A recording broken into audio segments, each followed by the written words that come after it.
Hey folks, Ray from DCGamer.com here. Today I've got the new Hammerhead Karoo GPS bike computer. Now this bike computer was announced last May, kind of like a crowd-funded sort of thing, pre-orders I guess technically speaking, and while it was supposed to ship over the summer, they didn't quite happen, but they are just starting to ship now.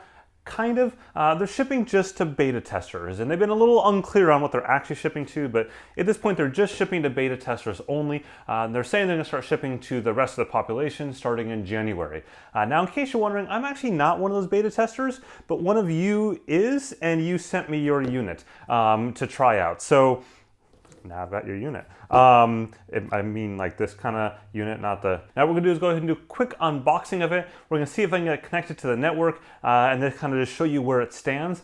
Now keep in mind this unit is not final yet by Hammerhead's own admission to their beta testers and to some degree to the rest of the world as well. I think they have a lot of potential coming down the road, but at the same time they're just simply not done yet, which is fine. That's the reality of most tech startups. So in this case, here we go, the unit right there. It says Karoo on the front of it. Let's see, and that's the Hammerhead logo right there. Beyond that, on the back, we've got some serial number jazz, and that's it. So we'll go ahead and crack this open. There we go. So you can see inside here is the actual GPS unit. Now, of course, this is based on Android, and so it's a bit of a complicated relationship anytime you talk about Android and sort of embedded devices like this. In this case, it is based on Android, yes, but they aren't unlocking you to download any Android apps that you want onto this unit. A lot of companies kind of go back and forth on how to do that. Of course, if you're like super technical, you can certainly find ways to get apps onto this, but for most people there is no like ability to simply download the Spotify app or whatever you want on this device. So just keep that in mind.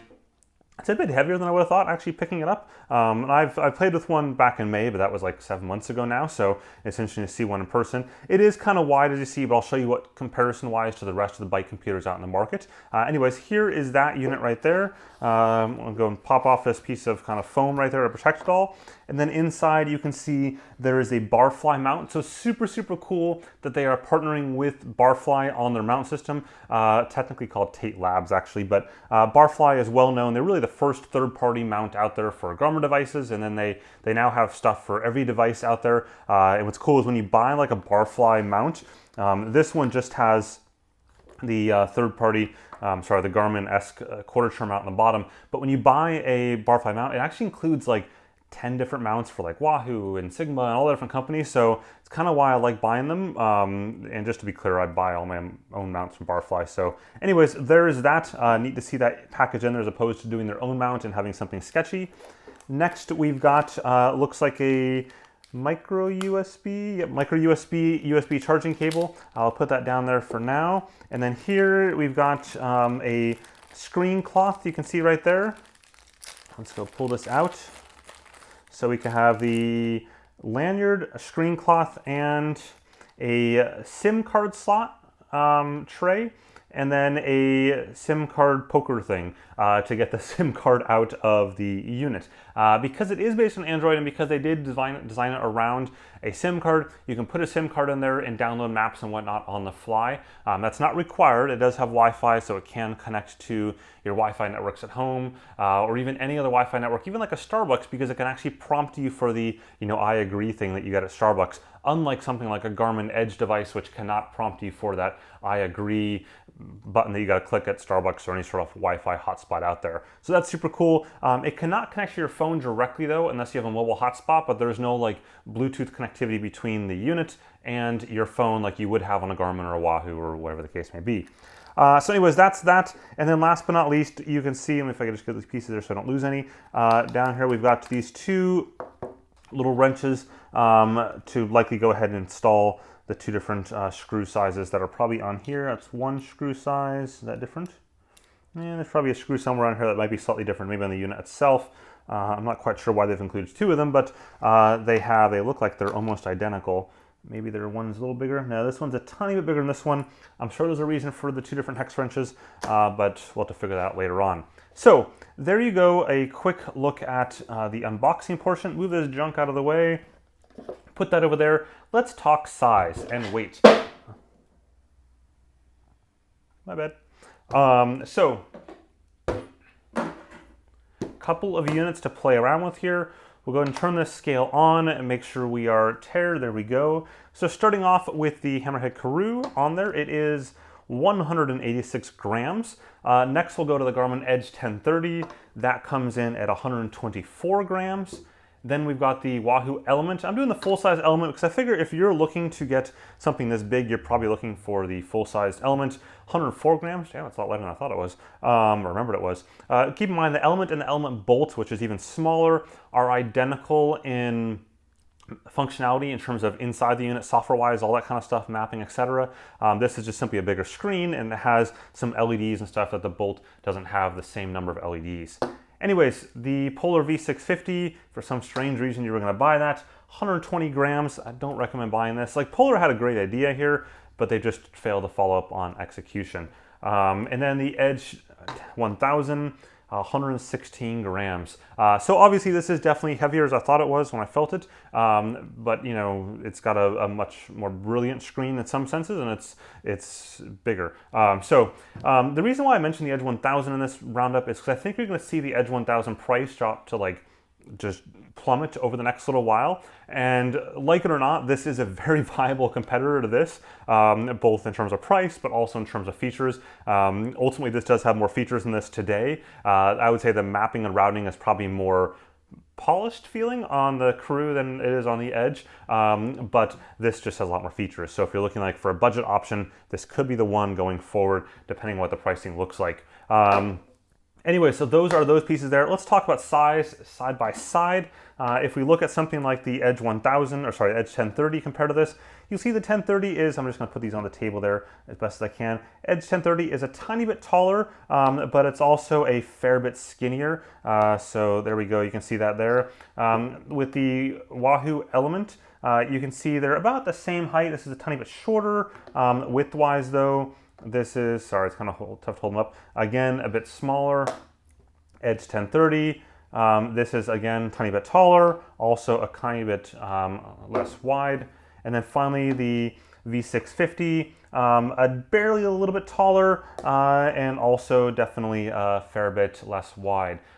So there you go. Let's go and get this thing powered up. So we've got two buttons here, 1, 2. It's got a nice little click to it. A bit hard to press right now, but that's kind of the norm for a lot of brand new bike computers. Sometimes, or brand new buttons in any sort of device. Sometimes, like the first little while, they're a little bit firm, but it makes a nice click. I like also the grading they've done that, so it's got like a very nice tactile feel. On the other side, also two more buttons right there.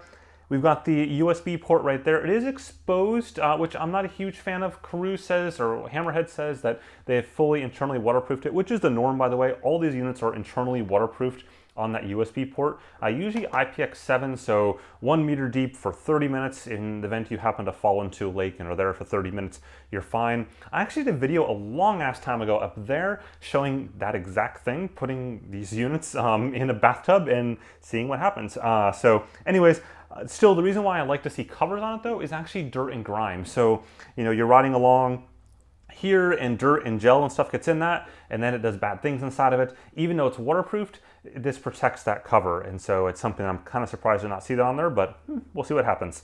And then we've got what looks like, yep, one big button up here as well that's not texturized. My guess is this is the power button. We'll see what happens if I hold it down. Ho, power. So Hammerhead logo starting up right now. It's the first time I've ever started this up in like a long ass time, so I don't know how long this will take. Again, I haven't played with the unit since May, so this could be a little while. Keep on going here. And keep in mind too, this unit, I'm not sure if it's ever been turned on before. The person that sent it over to me, I didn't get clarification on that. So we'll see what happens. Also, to be clear, I did actually purchase a Hammerhead Karoo as well. It just hasn't arrived yet, like yours probably. I did purchase mine quite a bit later than everyone else because I'm just sort of lazy. So there we are, right into it. Again, I think in this case there may have been a first run setup that probably normally occurs, but because someone else sent it to me first, I'm not really sure that's happened. Okay, I've switched things around a little bit for the camera right now because it's really tough to see the screen on the camera because of how bright it is. It's just purely a camera optics thing. It has nothing to do with the actual like how it looks in real life. It's actually really easy to see the screen in real life. In fact, it's just brilliantly brilliant. So anyways, just kind of want to walk through some of the stuff super quick. This isn't really really meant to be an outdoor ride video, just kind of an unboxing, so therefore we're going to talk about this stuff now. My next video is all about routing and kind of turn-by-turn navigation and that kind of jazz. So here we are starting at the very beginning. We can go and see here there are profiles. Profiles are basically different ride profiles. So if you have a Garmin, it's very similar to having like mountain biking versus indoor cycling, whatever you want. I can create a new profile. I can call this demo just real quick. Click OK. And then I can add data screens to it right there, so I can see here's my main screen, my map screen. If I go into main screen, I can add data fields. It already has those fields right there that you see. I can add a new field if I want to. Let's just say average speed 3 seconds. Shows at the bottom, and I can rearrange these as I see fit by just moving them up and down like that. I can click preview as well to look at the preview of that screen. And so you can see as I add more fields, it splits these different rows apart and all the way up to the very, very top. So if I click on back here, I can go in and all the way back to, let's see, back to data screens. I'm going to add a new page if I want to, and we'll just call this test, and then click OK. And again, the same process as before to go ahead and add data fields. So if I just have one distance, just to see how big that is or isn't, so click preview, you can see there's what a single data field looks like. And notice, by the way, as I go to the black screen in the background here for the kind of the dark theme as it's shown while I'm riding, this whole unit gets a lot brighter and everything you see everything around it. But that's just because, again, more camera stuff than anything else. And we'll switch back here, and the lens and the camera adjusts. So going back into out of profiles, again, profiles you're going to use for things like ride settings and stuff like that. There isn't a lot of other options beyond that. If I look at profile 1, for example, you basically just have auto pause on or off. That's it. This little arrow at the bottom, by the way, is for the buttons. It basically indicates when to press a button. So I press this right there. And then it goes back into the profiles menu and it gets me back to the home page here. Routes, in this case I reshot this, so now I have a couple of routes that I added for a trip I'm on right now. So you see Amsterdam to South, these are 2 different routes that I've added in there. I can go and add here routes as well, and create a route from a current location or whatnot. So clicking back again, go into sensors, and sensors is where I can pair sensors. Right now, only Bluetooth smart sensors. Hammerhead has not yet added the ANT Plus sensor, so that is coming, they say. It's just simply not done yet. So in this case, I've paired a Ticker Fit, a PowerTap hub, a Polar H7, a Stages LR dual power meter, and a Wahoo Kicker, all of this. In the case of the Wahoo Kicker, that's just for power transmitting. No actual trainer control is rolled in yet.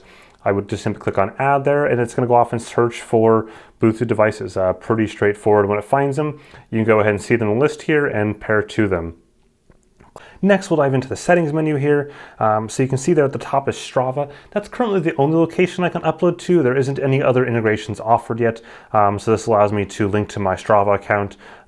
Pretty straightforward. And then we have Wi-Fi networks. I can see what Wi-Fi networks are connected to. Sensors brings me back on the sensors menu. In cellular data, I do not have a SIM card in this unit currently. Airplane mode is pretty self-explanatory. Hammerhead account is where I go ahead and link my account online to Hammerhead's web platform. That's where I can pull down things like routes and then upload my workouts to eventually be able to download them. Currently that's not implemented though, so it's really just routing only. Profile is simply just my gender and such, though it seems to have lost that somehow since I last set it. Bike profile is simply my wheel circumference. And then offline map sections is where I can go ahead and download maps. I'm having a bit of an issue with this right now. It's getting to 94, 96%, and then it crashes out when I go ahead and try to add a new map section into that. But essentially I just click on add right here. It uses my GPS location to start with. So right now I'm traveling in Amsterdam, and so I can go ahead and I can just click that. I tap download, and then it gives me a name, or I can give it a name, sorry, and then it downloads it and it adds it to this list here. And so the list then shows me other ones I've downloaded, like my home ones back in Paris and so on. But I'm having problems with the new ones, and it seems to fail every time. In any case, date and time, as you'd expect, allows you to go ahead and adjust your date and time by GPS or by network time. I just simply use GPS. It's easy that way, time zone and so on. And then down here we have display settings, so brightness level. I've turned this brightness level way down, by the way, just for filming purposes. Again, it's incredibly, incredibly bright. Side buttons are these little buttons on the side we talked about earlier. Unit system for imperial or metric. And then if we go down to the very bottom, storage shows you how much storage is left and how much you've used. Factory reset and about to see your current firmware version or do a status update, or sorry, system update at the top. So if we go back to start a ride here, all we do is we hit this bottom button there where you see profile. So profile 1, ride or demo are the 3 profiles that I currently have. I'm just going to go ahead and choose profile 1. I can add a route by choosing this right there, or I can create a route. I'm just going to ignore that for right now and click on start. And it brings me in this menu here to start my ride. So that's it. My ride is now started. It's now recording. I can go left and right using these 2 buttons right there. So you see those tiny little arrows that indicates the buttons to use. So this is the pause one over here. That's the lap one, and left and right. So I go right there, press this, and it goes through these different data pages. This is the map data page here, but again, it's having some problems. It seems to like partially download stuff like you see there. This is actually coming off of Wi-Fi right now as opposed to being a cached map. And then you can see more data fields and whatnot. And I click on lap, for example, to create a new lap page. And there we go, lap banner. This is red, but again, the camera makes it really tough to see. And then I click on pause to simply resume, save, or discard the ride. And that's it. That's a quick little overview of this. Again, my point of this video is not to dive too deeply into the user interface, so I just actually showed you everything there is to show you. I think that's a pretty good way to end my unboxing video for right now. Again, I bought these units with my own money. They're not telling me what to say or not say, despite telling some of the beta testers what to say. And so this is just sort of my opinion right now as to where it stands.